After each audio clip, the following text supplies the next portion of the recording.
My father's a Vietnam vet, and so I grew up as the child of a Vietnam vet who had post-traumatic stress disorder, and so that was a constant battle for my whole family. And I was just always aware of how my father left the Vietnam War in 1968. Yet, you know, the whole time I was growing up in the late 70s and 80s, the war was still with us every day. And so I wanted to write a book about all the complexities of that and how there is no, it's not simple, the idea of, you know, being against the war or being for the war. It's not that simple. There's a middle ground that's much more interesting to me, and it's about the way that all those sides coming together. And so in this book, this Vietnam vet has to take in his sister, who's a famous war protester. And so it's like both sides of the argument are living in the same house, and this little 10-year-old boy is sort of caught in the crossfire watching them. So this is the beginning of the book. And so I don't really have to tell you much about it. That was the summer of the bicentennial when all these things happened. My sister Josie began to hate our country and slapped my mother's face.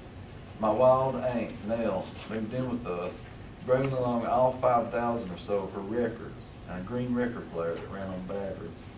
My father started going back to Vietnam in his dreams, and I saw him cry. My mother did the twist in front of the entire town and nearly lost us all.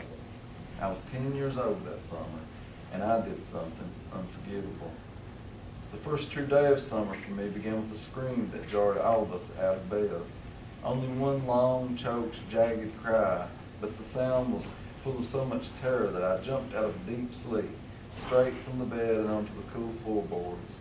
By the time I was on my feet, morning stillness had overtaken the house again. But then I unfroze myself so I could venture out into the hallway. My sister, Josie, was standing in the doorway of her room, looking down the hall toward my parents' bedroom, as if expecting another cry. But all we heard was my mother cooing our father's name. "Stanton, it's okay," she whispered, her voice like wind and big leaves. Then his whole name, as if to remind him who he was. Stanton Book, Stanton. Josie, who was 16 and nice to no one except me, put her hand out, and I took it. We moved down the hallway with caution, stepping through squares of white light that fell on the floor. She kept hold of my hand, but also walked just behind me, her other hand on the back of my neck, steering me. The door was ajar, so Josie called out, "Loretta, Stanton." She had taken to calling my parents by their first names that summer, much to their dismay. "It's all right," my mother said. But Josie brought up her toe and pushed the door aside anyway. Only a crack, but enough that I could see in. Daddy was sitting on the edge of the bed with his feet on the floor, and Mom was on her knees in the bed, her hands on his back. Daddy didn't turn to look at us, but the morning light fell onto his face so that it shone out to us. His eyes looked far away, like he might not know where we were. Mom peered at us as if we were witnessing something we shouldn't.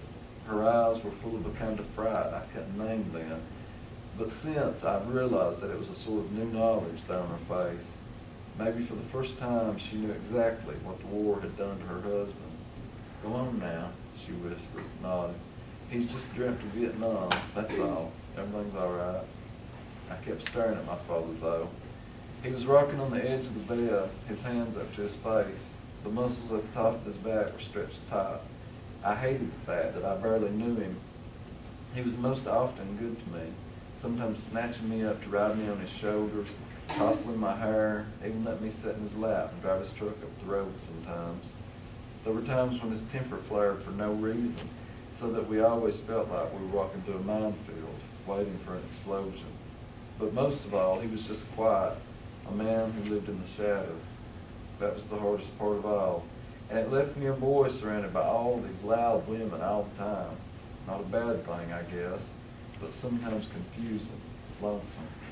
"Josie," Mom hissed, nodded to me, so that Josie grabbed hold of my hand and we moved away with hesitation, even walking backward for a few steps. Finally, Josie directed me back down the hallway.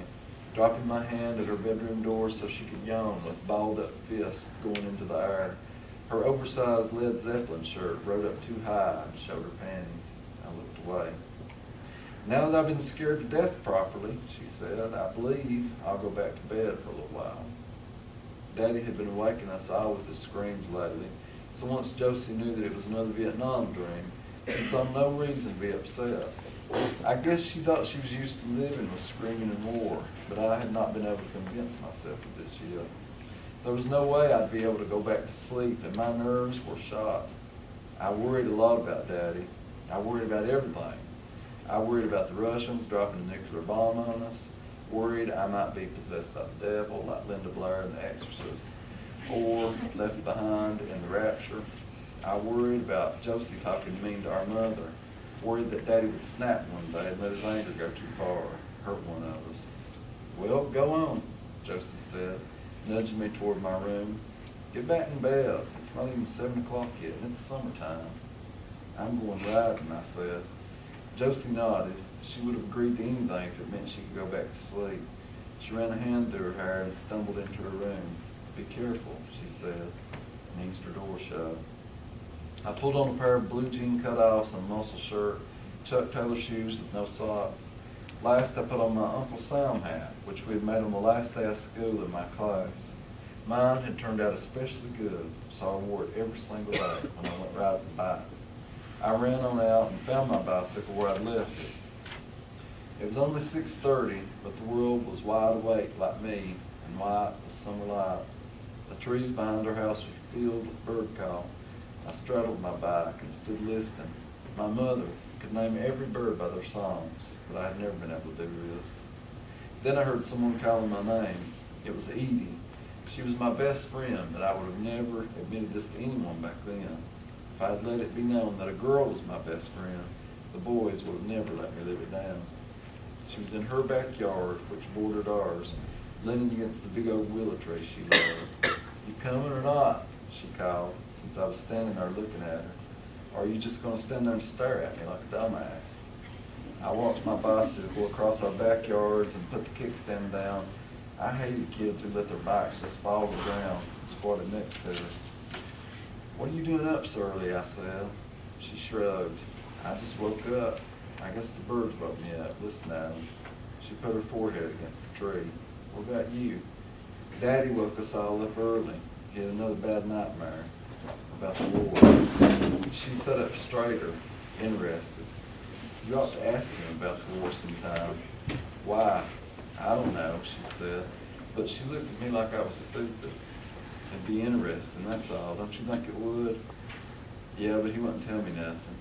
You never know until you try. This is one of Edie's mottos. She believed in trying everything and not being afraid of new things. She believed in not judging others based on how they looked and having what she called an open mind.